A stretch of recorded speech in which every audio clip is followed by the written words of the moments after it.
watering his lawn. His neighbor's camera capturing his struggle to then get help.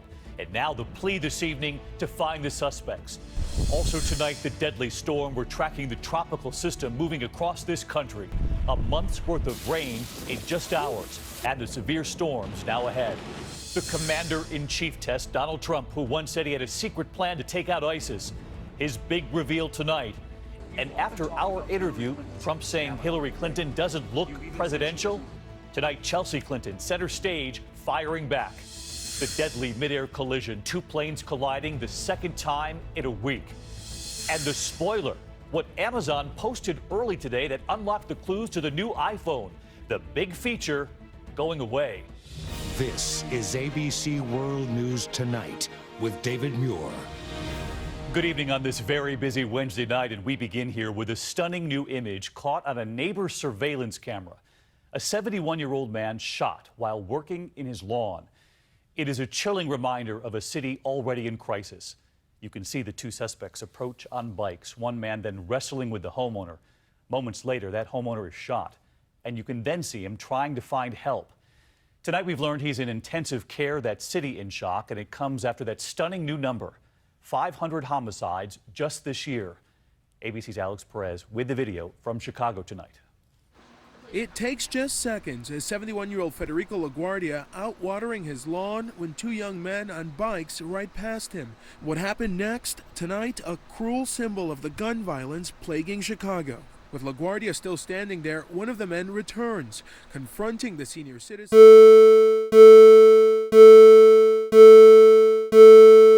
Getting back on his... From Stormwatch 7. The National Weather Service has issued a severe thunderstorm warning effective until 7 p.m. for the counties of Fauquier, Prince William, and Stafford in Virginia. At 6 to 7 p.m. Eastern Daylight Time. Severe thunderstorms were located along a line extending from near Linton Hall to 6 miles east of Bealton to 14 miles east of Culpeper, moving southeast at 25 miles per hour. Stay tuned to ABC7 and WJLA.com for the latest updates. 500 people killed in the wave of violence. From Stormwatch 7. The National Weather Service has issued a severe thunderstorm warning effective until 7 p.m. for the counties of Fauquier, Prince William, and Stafford in Virginia. At 6 to 7 p.m. Eastern Daylight Time. Severe thunderstorms were located along a line extending from near Linton Hall to 6 miles east of Bealton to 14 miles east of Culpeper, moving southeast at 25 miles per hour. Stay tuned to ABC7 and WJLA.com for the latest updates. And Alex from Stormwatch 7. The National Weather Service has issued a severe thunderstorm warning effective until 7 p.m. for the counties of Fauquier, Prince William, and Stafford in Virginia. At 6 to 7 p.m. Eastern Daylight Time. Severe thunderstorms were located along a line extending from near Linton Hall to 6 miles east of Bealton to 14 miles east of Culpeper, moving southeast at 25 miles per hour. Stay tuned to ABC7 and WJLA.com for the latest updates. Moving across this country tonight. From Stormwatch 7. The National Weather Service has issued a severe thunderstorm warning effective until 7 p.m. for the counties of Fauquier, Prince William, and Stafford in Virginia. At 6 to 7 p.m. Eastern Daylight Time.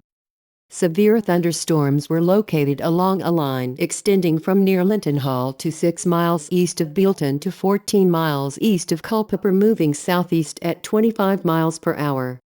Stay tuned to ABC7 and WJLA.com for the latest updates. As a tropical storm, very impressive. From Stormwatch 7. The National Weather Service has issued a severe thunderstorm warning effective until 7 p.m. for the counties of Fauquier, Prince William, and Stafford in Virginia.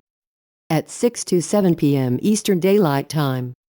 Severe thunderstorms were located along a line extending from near Linton Hall to 6 miles east of Bealton to 14 miles east of Culpeper, moving southeast at 25 miles per hour. Stay tuned to ABC7 and WJLA.com for the latest updates. Marciano with us live tonight. Rob, thanks as always. Now to major developments in the race for the White House tonight. This evening, the commander-in-chief test, Donald Trump once saying that he had a plan to take out ISIS that he would not reveal. Tonight, Trump now revealing what his first step would be if elected. But about that secret plan, ABC's Jonathan Karl on the Trump campaign tonight. Today, Donald Trump rolled out plans for a massive and pricey buildup of the military. Peace through strength. And Trump was borrowing the phrase made famous by Ronald Reagan. And to maintain that peace requires strength. But how would Trump use the beefed-up military to fight ISIS? I know more about ISIS than the generals do, believe me. For more than a year, he said he has a secret plan. There is a method of defeating them quickly and effectively and having total victory. I don't want the enemy to know what I'm going to do. All I can tell you is that it is a foolproof way of winning. Now he says the plan is to ask for a plan. Immediately after taking office, I will ask my generals to present to me a plan within 30 days to defeat and destroy ISIS. Clinton says Trump just doesn't know what he's talking about. He says he has a secret plan to defeat ISIS. But the secret is he has no plan. And in a new ad, a pro-Clinton super PAC uses Trump's own words to portray him as dangerous. I'm really good at war. I love war in a certain way, including with nukes. Today, Trump used that very line of attack against Clinton, pointing to, among other things, her support for the Iraq War. She's trigger happy and very unstable. Whether we like it or not, that's what's going on.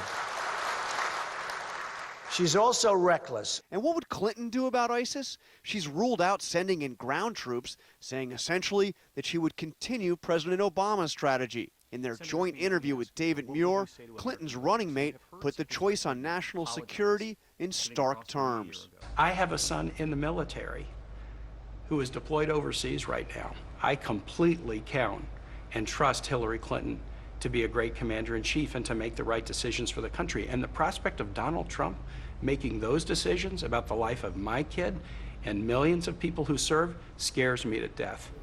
And Jonathan Karl with us live tonight here in New York. And John, on this commander-in-chief question, Hillary Clinton receiving a rare endorsement tonight.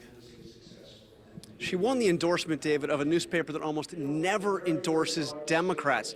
The Dallas Morning News, which hasn't endorsed a Democratic presidential candidate since World War II, is endorsing Hillary Clinton, and they are citing national security, saying, quote, for all her warts, she is the candidate more likely to keep our nation safe. David? John Karl with the endorsement from Texas there, John, thank you. And you heard Donald Trump calling Hillary Clinton unstable today. It was last night here we asked him about what he said about Hillary Clinton's appearance, that she doesn't look presidential.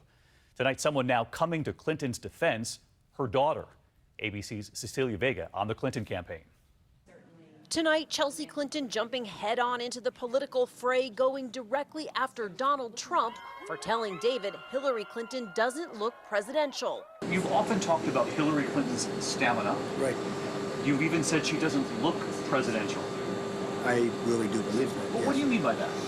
Well, I just don't think she has a presidential look, and you need a presidential look. You have to get the job done. I think if she went to Mexico, she would have had a total failure. We had a big success.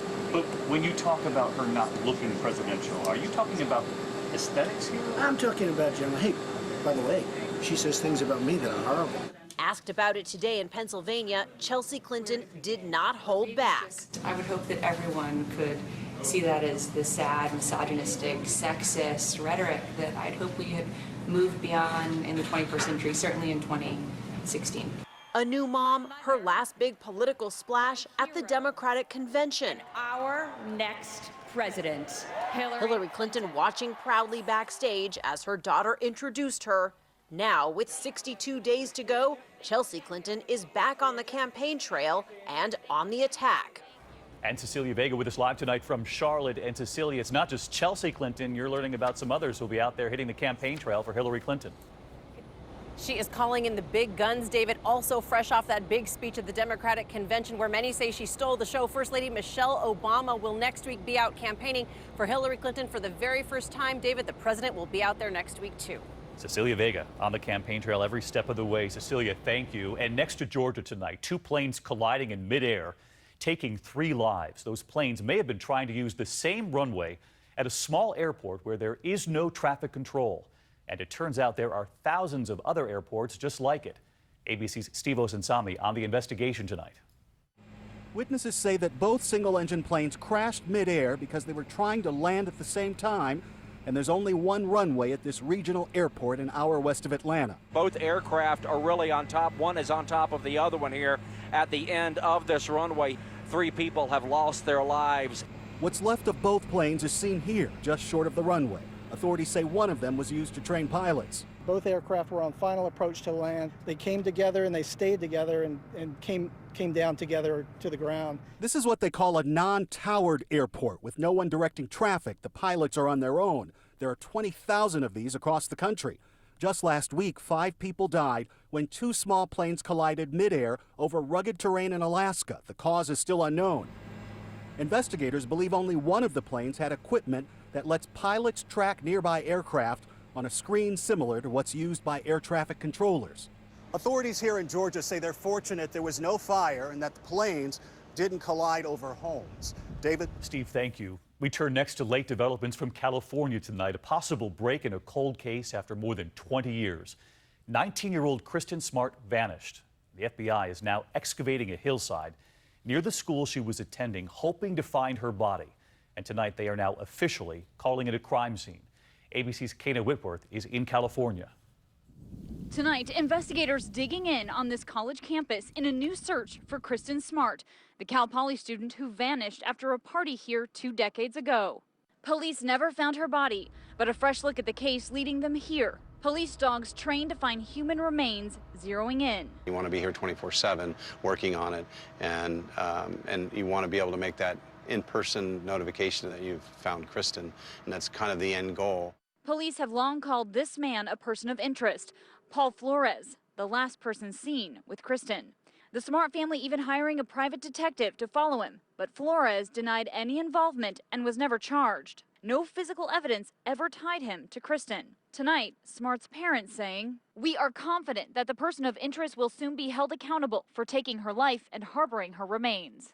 David, investigators say that dogs pinpointed 3 different locations there behind me, and they're hoping that they find something before the fall semester starts.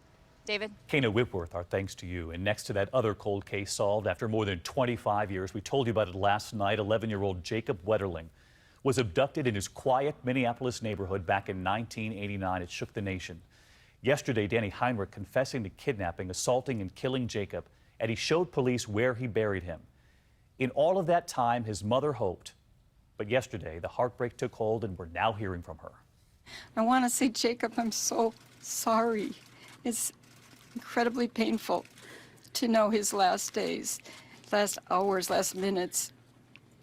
Because for us, Jacob was alive until we found him.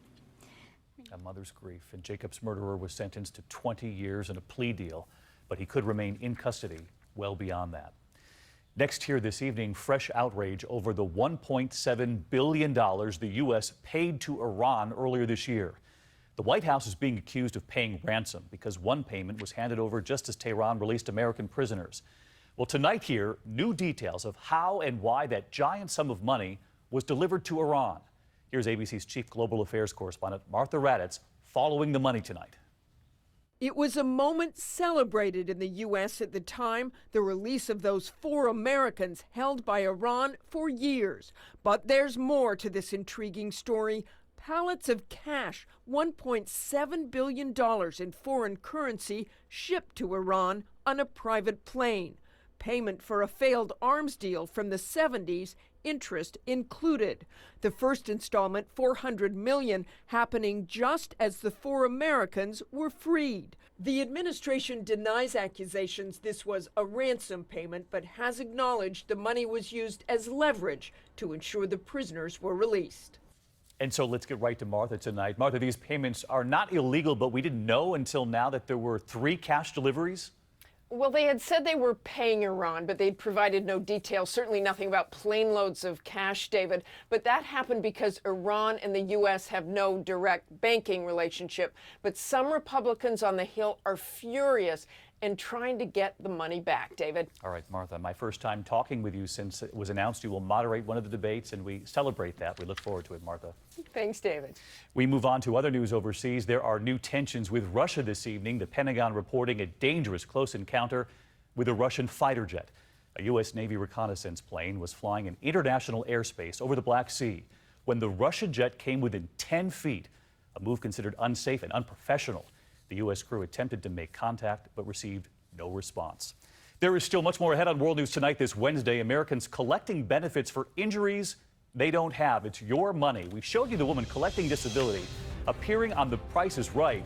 Tonight, our team is back on the case. The man claiming to be disabled caught roller skating, playing football, and how much of your money did authorities say he got away with? Also tonight, the mystery of the missing 9/11 flag, made famous in this iconic photo. We have new developments coming in on this. And then the spoiler today, Apple unveiling its newest